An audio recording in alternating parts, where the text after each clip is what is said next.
li nga expliqué da ko rende comme ñoom ni ñuy tàmmee di rende xar yi fii. waaw paaka la yore bi mu ko tëralee paaka bi benn dawal rek su dawee jeex na sunu paaka yi moom suñu rombee nit sax mun na ko kii daanaka noonu rek lañ koy mën a tuddee rendi la rendi la mais daal ñun tiwuñu ko benn dawal la daw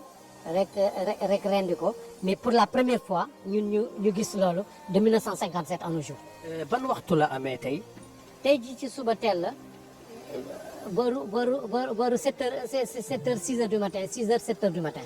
boor yooyu la amee suba teel boobu nit ñi sax bareeguñu waaw. bari na torop barki alxuraan lu ne fekk na ma fi am na koo xam dañ ko jam ba butit bi tuuru mu téye ko génn saal bi di daw waaw yooyu noonu nañ ko moytu ñun duñu ay xar duñu ay nag même boo nekkee ci arme da nga war a maîtriser ànd ak sa xel. yaa ngi dégg doomu aadama la mais bul jàppee nit ak wala li ngay liggéey ak noonu nga jàppee benn doomu aadama bi xam nga wallahi azim ba tey man instant xaw ma sax si lalaay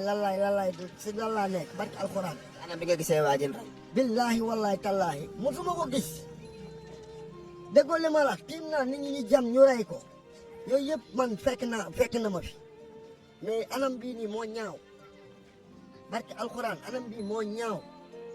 nga fekk nit mu sëgg nga téye xaddaaw ko tis bu metti dafa metti quoi barke alxuraanu karim